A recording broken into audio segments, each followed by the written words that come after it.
Hello नमस्कार दोस्तों। मैं अमित गोस्वामी आप सभी का हमारे यूट्यूब चैनल पर स्वागत करता हूँ।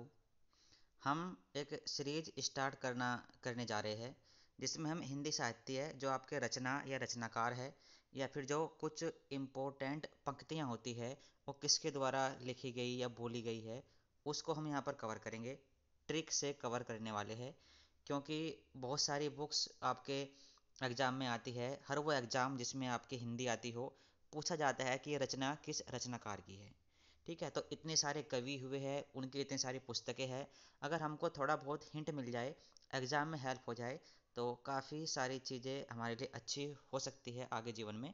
तो उसी को देखते हुए एक छोटी सी सीरीज है। अगर आपको वीडियो अच्छी लगे तो कमेंट करके ज़रूर बताइएगा। और ये जो आपका यूपी के अंदर फॉर्म निकले हुए है यूपीएसआई, उसके अंदर भी आपकी रचना और रचनाकार पूछा जाता है 1 से 2%। तो वहाँ पर भी आपको हेल्प होने वाली है। जैसे ही आप देखेंगे, इस सीरीज़ को आप फॉलो करेंगे, ठीक है, तो आप मॉक टेस्ट वगैरह लगाएंगे तो कभी न कभी आपको एहसास होगा कि हाँ ये तो मैंने ट्रिक्स याद की हुई है, तो आपको अच्छा लगेगा। अब हम बात कर लेते हैं जैसे प्लॉट का मोर्चा, इसके रचनाकार। अगर आपको याद है तो है, नहीं है तो नहीं है, लेकिन अगर हम ट्रिक से इसको दिमाग में बिठाए तो हमको जब 4 ऑप्शन वहाँ पर मिलते हैं तो कहीं ना कहीं हमारे दिमाग में क्लिक कर जाती है चीज़ें। तो जो भी मैं बोलता जाऊँ उसको आपको सिर्फ ध्यान से सुनना है और बस। तो प्लॉट का मोर्चा आपने देखा होगा, जो हमारे समाज में रहता है, अभी तो नहीं है लेकिन एक हमको एज्यूम करना है कि प्लॉट पर कब्जा हो जाता था।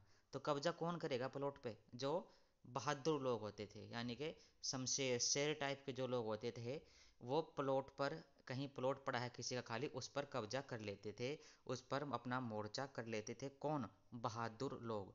तो प्लॉट का मोर्चा के जो रचनाकार है, तो प्लॉट पर कब्जा कर लेना, मोर्चा कर लेना, ये बहादुर लोगों का काम था, शमशेर बहादुर। ठीक है, तो शमशेर बहादुर इसके रचनाकार है। फिर है आंगन के पार द्वार के रचनाकार कौन है? तो अब आंगन है, आप घर के अंदर बैठे हो, आंगन में बैठे हो, तो आंगन के पार, आंगन के बाहर द्वार पर। अब आप अंतर्यामी तो हो नहीं कि आपको पता लग जाए कि आंगन के पार यानी कि आंगन के बाहर कौन है द्वार पर। आपको नहीं पता ना, और नहीं पता तो अज्ञेय, यानी कि आपके लिए वो अज्ञेय है, हमें नहीं पता है कि आंगन के पार कौन है। तो इसके जो रचनाकार है वो है अज्ञेय जी। अज्ञेय जी का पूरा नाम आपको कमेंट करके बताना है। यदि आप हिंदी से रिलेटेड कोई भी एग्ज़ाम दे रहे हैं तो आपको पता होना चाहिए इनका पूरा नाम। तो हमको जैसे शमशेर बहादुर है, इनकी कोई रचना आएगी तो बहादुर या शमशेर ट्रिक लगानी है। अज्ञेय जी के नाम में अज्ञेय यानी कि नहीं पता, इस तरह की ट्रिक हमको करनी है। ठंडा लोहा, इसके रचनाकार कौन है? ठीक है, तो इसके जो रचनाकार है वो है धर्मवीर भारती। यानी कि लोहा चाहे कैसा भी हो वो ठंडा पड़ जाता है, किसके सामने? धर्म के सामने। धर्म एक ऐसी चीज़ है जिसके सामने कोई भी चीज़ ठंडी पड़ जाती है, चाहे वो लोहा ही क्यों न हो। तो ठंडा लोहा, इसके जो रचनाकार है वो है धर्मवीर भारती। आगे हम देखते हैं काठ की घंटियाँ।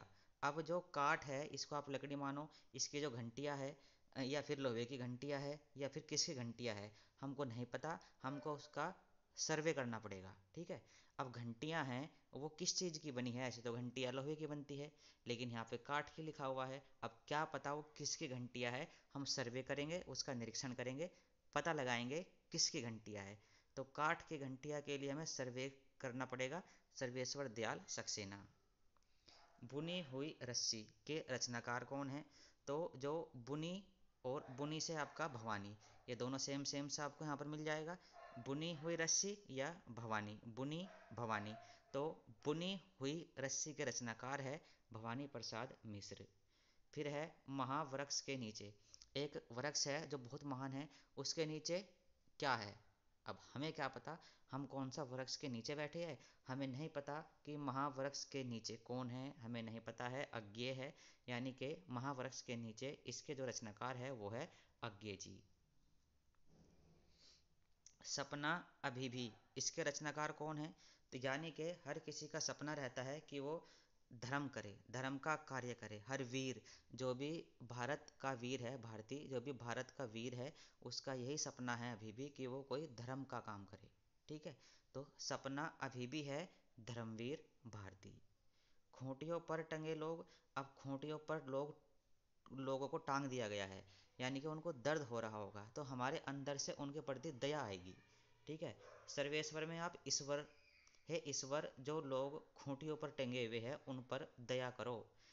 खूंटियों पर टंगे लोग, हे ईश्वर, जो खूंटियों पर टंगे हुए लोग हैं उन पर दया करो।